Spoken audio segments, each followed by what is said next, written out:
Hello hi అండి, అందరికీ నమస్కారం. ఇప్పుడిప్పుడే మరొక ముఖ్యమైన అప్డేట్ అయితే రావడం జరిగింది. అదేమిటంటే ఏపీ ప్రభుత్వం గుడ్ న్యూస్, అంగన్వాడీలకు గ్రాట్యుటీ పెంపు అంటూ ఇప్పుడిప్పుడే మరొక ముఖ్యమైన వార్త అయితే రావడం జరిగింది. అయితే దీనికి సంబంధించి పూర్తి సమాచారం తెలుసుకోవాలంటే మన వీడియోని ఎక్కడ స్కిప్ చేయకుండా చూసినట్లయితే మనకు పూర్తి సమాచారం తెలుస్తుంది. ఇక లేట్ చేయకుండా వివరాల్లోకి వెళ్దాం. ఇక ఏపీ ప్రభుత్వం అంగన్వాడీ కార్యకర్తలు ఆయాలకు గుడ్ న్యూస్ చెప్పింది. వారి గ్రాట్యుటీ పెంపు పైన ప్రభుత్వం కీలక నిర్ణయం తీసుకుంది. ఎన్నికల ముందు ఇచ్చిన గ్రాట్యుటీ పెంపు హామీని మహిళా దినోత్సవం సందర్భంగా నెరవేర్చనుంది. అంగన్వాడీ కార్యకర్తలకు 1.79 లక్షల నుంచి 2.32 లక్షల వరకు సర్వీసు ఆధారంగా అందనుంది.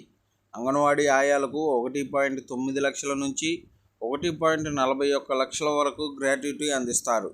దీని ద్వారా ప్రభుత్వంపై ఏటా సుమారు 17.73 కోట్ల భారం పడనుంది.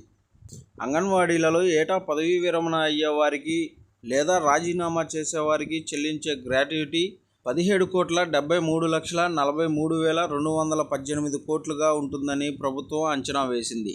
దీన్ని దృష్టిలో పెట్టుకుని 2025-26 బడ్జెట్లో 20 కోట్లు కేటాయించింది. ప్రతి ఏటా 1,218 మందికి పైగా కార్యకర్తలు, ఆయాలు పదవీ విరమణ పొందుతున్నారని అధికారులు చెబుతున్నారు. అంగన్వాడీల గ్రాట్యుటీ పెంపుపై ఇవాళ సీఎం చంద్రబాబు ప్రకటన చేయనున్నారు.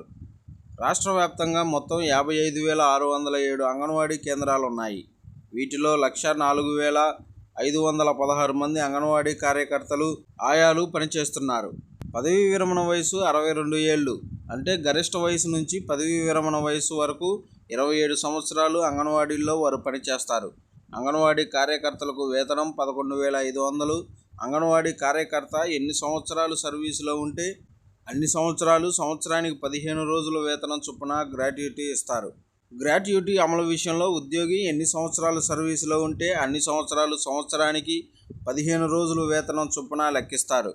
అంగన్వాడీ కార్యకర్తలు వర్కర్లను ఉద్యోగంలోకి తీసుకోవడానికి గరిష్ట వయసు 35 సంవత్సరాలు, పదవీ విరమణ వయసు 62 ఏళ్లు, అంటే గరిష్ట వయసు నుంచి పదవీ విరమణ వయసు వరకు 27 సంవత్సరాలు అంగన్వాడీల్లో వారు పనిచేస్తారు.